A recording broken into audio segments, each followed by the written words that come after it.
And Mitch Roberts. I'll start with some opening thoughts from Coach, some last-minute thoughts on a tough game at Eastern Washington, but Dixie State coming to town for a first-ever meeting with the Trailblazers. So, Coach, your thoughts? Yeah, certainly we're not pleased about dropping that game last weekend, so we got to get ready to go to work today and get on to the next one. In terms of Dixie, we're in the early stages of our preparation for that game. They've played a very difficult schedule. Spent some time this morning watching their game against Sacramento State out of our league, and that was an entertaining game to watch. So that's where we're at. I've got the microphone here for questions, so just raise your hand if you have them.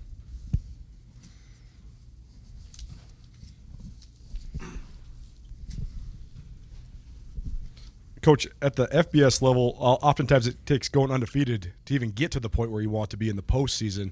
Seems to me, at the FCS level, rare to go undefeated. So, in your estimation, what does it take to build off of losses, so to speak? Well, I mean, you got to get back to work and not let anybody beat you twice. It's probably the first thing. And, I mean, everything's still out there. Seasons are long. It's early in the year. We just need to take care of what's in front of us, which is play this week.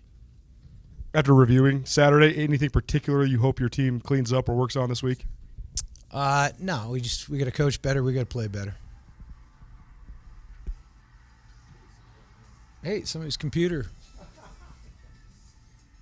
It's probably more entertaining than what you're going to get here. So. No, it's good.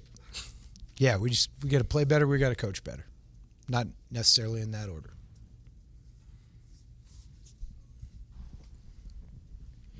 Bob, you say after a win or a loss, you guys have to move on to the next game.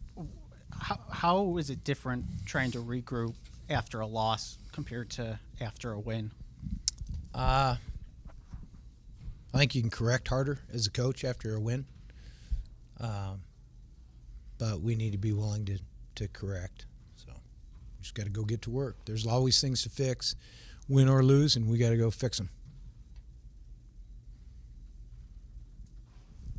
Why is it easier to correct things after a win? Because people feel good about themselves.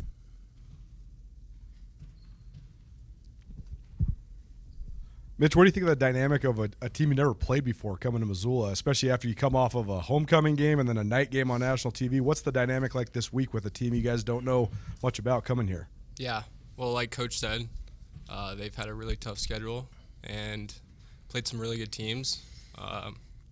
So we got to be ready to go, offensively, defensively, and special teams. So all three phases put together and play a good game. It should be exciting.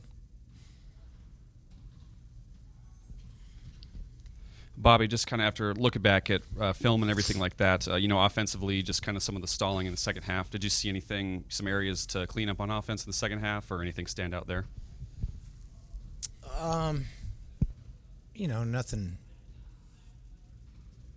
Nothing earth-shattering. I mean, we got to move the ball better and we need to score more points. 2 turnovers, that didn't help either. Another point of emphasis you've kind of talked about is efficiency, kind of third down efficiency, things like that. I guess how do you clean up those areas? How do you see the offense, kind of improve those third down numbers? Well, what was Eastern in the game? Do you know? 5-15. That was us. They were 5-19. Got to make plays when it counts, I guess, is what I would say. Omar, I know it's only been a couple games, but what's your evaluation of the Big Sky Conference so far? What do you think of moving out of conference to a non-conference game before you guys dive back in? I feel like mentally, we're just going to keep preparing the way we would prepare. Whether we're playing a conference team or a non-conference team, we're still going to go out there every day, practice hard, go in the film room, study, and just try to get right for the next opponent.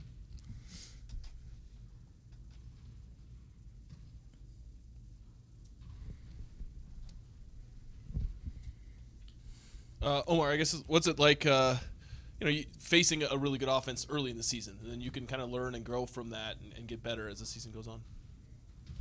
Yeah, it was fun playing an explosive offense like that. It was definitely the best offense we've seen this season, and I think there's a lot we could learn from in that game, and a lot we can grow from in that game. And to be honest, we're just excited for the next game and just keep getting better and just go 1-0 on the week.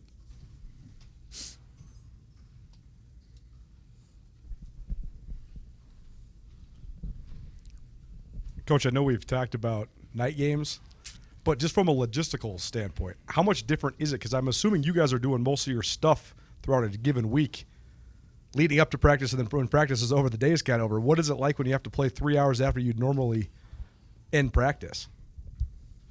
Yeah, I mean, we have class schedules and all that stuff, so it's hard to replicate game times. If you're in the NFL, you can go into a week and practice when you play. That's not how it is for college, because we have to, we register for fall classes in February or March, so we have to have a set practice time where we can get freed up. And then, you come back, you get off the bus, and as our coaching staff, you go home, take a shower, and then come back and go to work. So that's hard on everybody.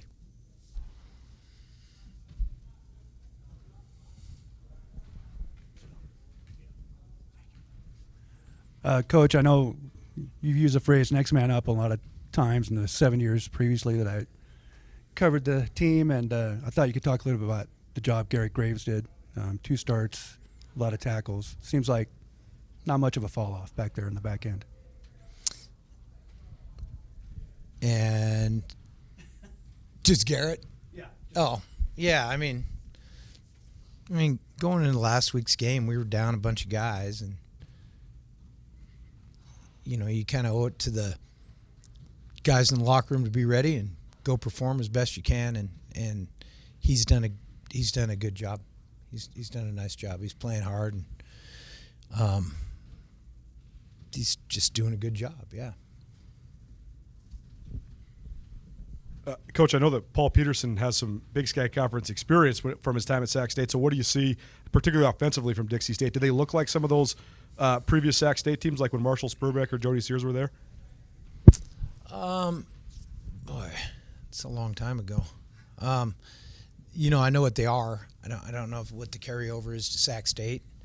Hadn't really thought of it that way, to be honest. But they're one back offense. Predominantly one back, one tight end. They've got a couple of really good skill guys. We're kind of in the early stages of it, but the one receiver, he wears 0 now. It's Jalen Powell.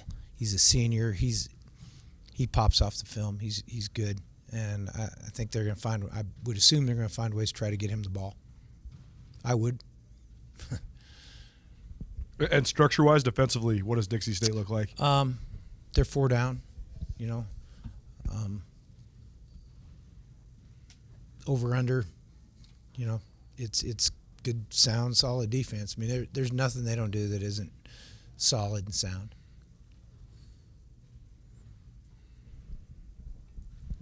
Bobby, I was just curious how you feel about leaving Big Sky play for this game. Are there any benefits to it? Do you like it, or would you rather, once you guys get into Big Sky play, just have that for 8 straight weeks? Well, I don't really feel one way or the other about it, because we don't control where the games fit. If it's not that scheduling's not a perfect world, you don't necessarily have control over how it works. You have to make it work how it goes, and you got to get games, and you got to fit them as best you can. So it's irrelevant. It's the one that's this week.